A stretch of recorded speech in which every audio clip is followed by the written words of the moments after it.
Imaginez une série télévisée qui n'avait pas besoin de hurler pour faire peur.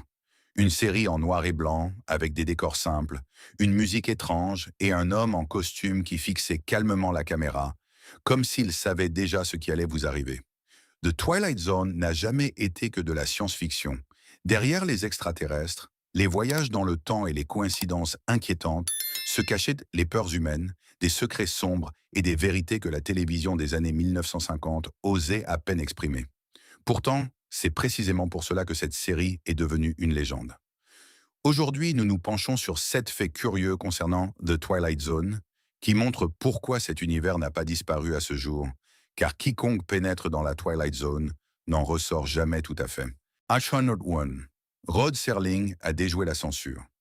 L'origine réelle de The Twilight Zone ne résidait pas dans les monstres, les vaisseaux spatiaux ou les planètes lointaines. Elle résidait dans la colère d'un auteur qui ne voulait plus se taire. Rod Serling écrivait déjà sur le racisme, la guerre, l'injustice et la cruauté humaine bien avant la série. Mais dans les années 1950, les chaînes de télévision et les sponsors craignaient énormément les sujets controversés.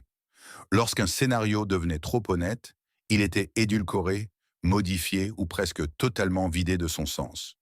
Un drame inspiré par une violence raciste réelle fut particulièrement amer pour Serling. Finalement, il en résulta une histoire anodine sans le tranchant initial. Ce fut un tournant pour Serling. Il comprit. S'il disait la vérité directement, elle était censurée. Mais si un martien, un robot ou une planète lointaine prononçait cette même vérité, les responsables ne remarquaient souvent même pas ce qui se cachait réellement derrière. C'est ainsi que la science-fiction devint son camouflage.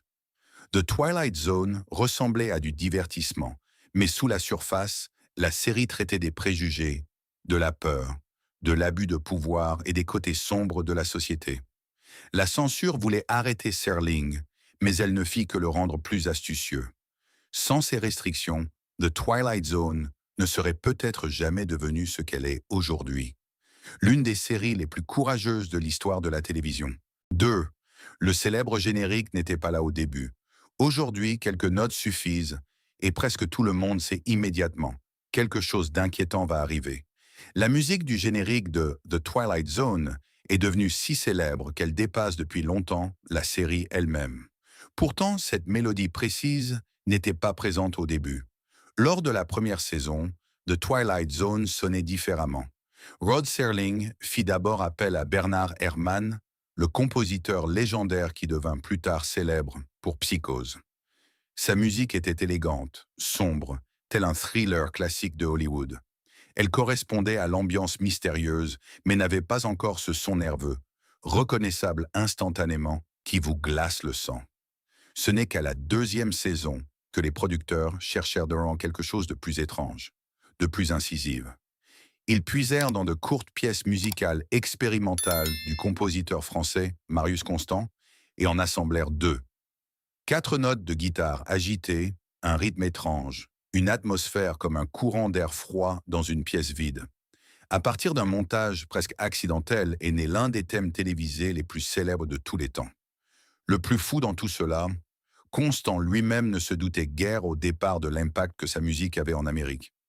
Pourtant, c'est précisément cette expérience sonore involontaire qui est devenue le symbole acoustique de tout ce qui cloche. Il n'était même pas nécessaire de voir la série. La musique seule ouvrait déjà la porte de la Twilight Zone. 3. Avant d'être des légendes, ils étaient dans la Twilight Zone.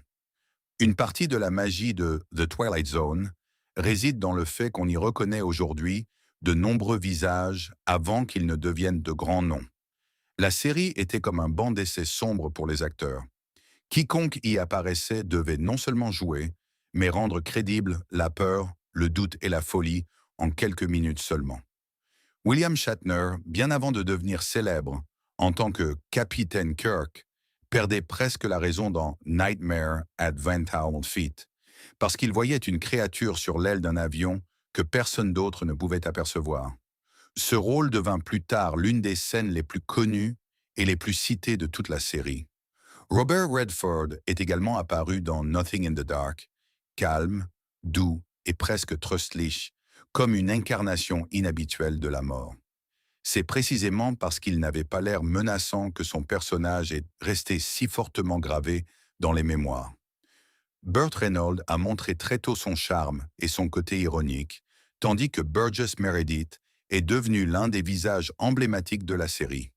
Particulièrement dans Time Enough at Last, il jouait un homme solitaire dont le destin compte encore aujourd'hui parmi les rebondissements les plus cruels de l'histoire de la télévision. The Twilight Zone ne transformait pas les stars en légendes du jour au lendemain, mais elle montrait souvent déjà qui possédait ce petit quelque chose. 4. Le nom était plus qu'un simple titre accrocheur. The Twilight Zone a toujours sonné de manière mystérieuse, presque poétique. Pourtant, le nom n'était pas une simple invention créative. Il décrivait une sensation bien plus réelle que ce que beaucoup de téléspectateurs imaginaient. Dans l'aviation, ce terme désignait ce moment dangereux où les pilotes pouvaient perdre l'horizon à cause du crépuscule, du brouillard ou d'une mauvaise visibilité. Le ciel et la terre se confondaient, l'œil ne trouvait plus de point d'appui sûr et soudain, le propre corps pouvait mentir. C'est précisément ce sentiment que Rod Serling plaça au cœur de la série. The Twilight Zone n'était pas un lieu que l'on pouvait trouver sur une carte. C'était un état entre la sécurité et la panique, entre le savoir et le doute, entre l'ombre et la lumière. On croyait comprendre le monde, et l'instant d'après, tout commençait à basculer. Serling, qui avait lui-même servi pendant la Seconde Guerre mondiale, comprenait très bien cette peur de l'inconnu. Pour lui, l'horreur véritable ne résidait pas dans l'obscurité totale, mais dans cet espace gris intermédiaire où tout semble encore normal, alors que quelque chose ne va déjà plus. C'est pourquoi le titre convenait si parfaitement. Il ne promettait pas une simple histoire de fantôme, mais un voyage vers le moment où la réalité perd son masque. 5. Disney a semblé ramener Rod Serling. Des décennies après la fin de la série, The Twilight Zone a prouvé une fois de plus à quel point son impact demeurait puissant. Disney a transformé l'atmosphère inquiétante de la série en une attraction propre, The Twilight Zone Tower of Terror. Mais le plus fascinant n'était pas seulement l'ascenseur en chute libre. C'était la manière dont Disney semblait ramener Rod Serling à la vie. Pour l'introduction de l'attraction, Disney utilisa d'anciennes séquences filmées de Serling et les combina avec de nouveaux enregistrements vocaux. Un narrateur a dû imiter sa voix si précisément que les spectateurs remarquaient à peine où s'arrêtait l'original et où commençait l'illusion. Même les vieux craquements, le son de l'enregistrement et l'ambiance sombre de la télévision furent recréés pour que tout paraisse provenir directement d'un épisode perdu. Parallèlement, Disney cachait partout de petits indices pour les vrais fans, des allusions à des épisodes célèbres, des objets familiers et cette atmosphère de cauchemar en noir et blanc qui rendait The Twilight Zone si particulière. Une attraction de parc à thème se transformait ainsi presque en un musée accessible. On ne descendait pas simplement dans un ascenseur. On pénétrait à nouveau pour quelques minutes dans l'univers de Serling, où chaque chambre d'hôtel, chaque couloir et chaque porte pouvaient mener vers une autre dimension. Classique 6. Le scénario qui a failli mourir dans un tiroir. Avant même que The Twilight Zone n'existe, il y avait un scénario que presque personne n'aurait vu. Rod Serling écrivit The Time Element, l'histoire d'un homme qui vit sans cesse le même cauchemar. Dans ce rêve, il se trouve à Honolulu, le jour précédant l'attaque de Pearl Harbor. Nuit après nuit, la vision s'intensifie jusqu'à ce qu'il croie ne plus rêver, mais réellement retourner dans le passé. Pour CBS, cette idée était au départ trop sombre, trop étrange et trop risquée. La chaîne acheta le scénario, mais le rangea simplement. Il disparut dans un tiroir comme s'il ne s'agissait que d'une expérience ratée. Pourtant, c'est précisément là que se trouvait, au fond, le premier battement de cœur de The Twilight Zone. Ce n'est que plus tard que le script fut redécouvert et finalement diffusé. Et alors, il se produisit une chose à laquelle les responsables ne s'attendaient donc pas. Les téléspectateurs furent fascinés. Ils écrivirent des lettres. Ils voulaient voir davantage ce genre de télévision, plus d'histoires qui n'expliquaient pas tout et qui, précisément pour cette raison, restaient gravées dans les esprits. Soudain, CBS comprit que l'idée étrange de Serling n'était pas un risque, mais une opportunité. Un scénario presque oublié devint la preuve que le public était prêt pour quelque chose de plus sombre, de plus intelligent et de plus inquiétant. Sans The Time Element, The Twilight Zone n'aurait peut-être jamais vu le jour. 7. La spirale qui n'a jamais cessé de tourner. À la fin de nombreux épisodes, il ne restait pas simplement un générique de fin. Il restait une sensation, comme si l'histoire avait laissé une petite fissure dans la réalité. La célèbre spirale, en particulier, en devint le symbole. Des lignes en noir et blanc tournaient à l'infini, comme pour aspirer le spectateur encore plus profondément dans cet univers étrange. Cette spirale ne disait pas « l'histoire est finie ».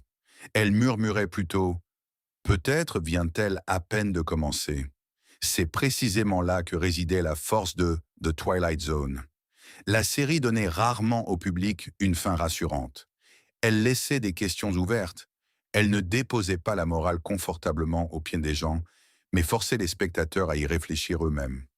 Pour beaucoup de personnes qui regardaient la série la nuit à la télévision, cette image était presque comme un avertissement. Après un épisode, sa propre rue paraissait plus étrangère, sa propre chambre plus silencieuse, et même des gens normaux pouvaient soudain avoir quelque chose d'inquiétant. The Twilight Zone n'a jamais été qu'un lieu en dehors de notre monde. C'était aussi toujours un lieu dans l'esprit du spectateur. C'est pourquoi cette série ne vieillit guère. La technique change, les monstres prennent de nouveaux visages, mais la peur, l'avidité, la solitude et la culpabilité restent les mêmes. La spirale continue de tourner, et quiconque y a un jour jeté un œil comprend. On ne revient jamais tout à fait de la Twilight Zone. Et c'est précisément ce qui rend The Twilight Zone si particulière aujourd'hui encore. La série n'avait pas besoin de grands effets, d'images modernes ou de moments de choc bruyants. Elle n'avait besoin que d'une bonne idée, d'un revirement sombre et de la question dérangeante de ce que nous aurions fait nous-mêmes dans la même situation. Rod Serling n'a pas créé une simple série télévisée. Il a créé un miroir. Derrière chaque monde étranger, chaque bruit insolite et chaque coïncidence inquiétante se cachait quelque chose de profondément humain. Peur de la solitude, peur de la vérité, peur que le monde ne soit peut-être pas aussi sûr que nous le croyons. Plus de 60 ans plus tard, The Twilight Zone semble donc toujours vivante. Non pas parce qu'elle est d'une beauté démodée, mais parce que ses thèmes n'ont jamais disparu. Les hommes changent de vêtements, de technologie et de langage. Mais l'avidité, la culpabilité, les préjugés et la crainte demeurent. C'est peut-être la raison véritable pour laquelle cette série ne s'est jamais réellement terminée. La porte de la Twilight Zone est toujours ouverte, et parfois il suffit d'un bruit, d'une ombre ou d'un moment étrange au quotidien pour sentir que nous en étions peut-être plus proches tout ce temps que nous ne le pensions.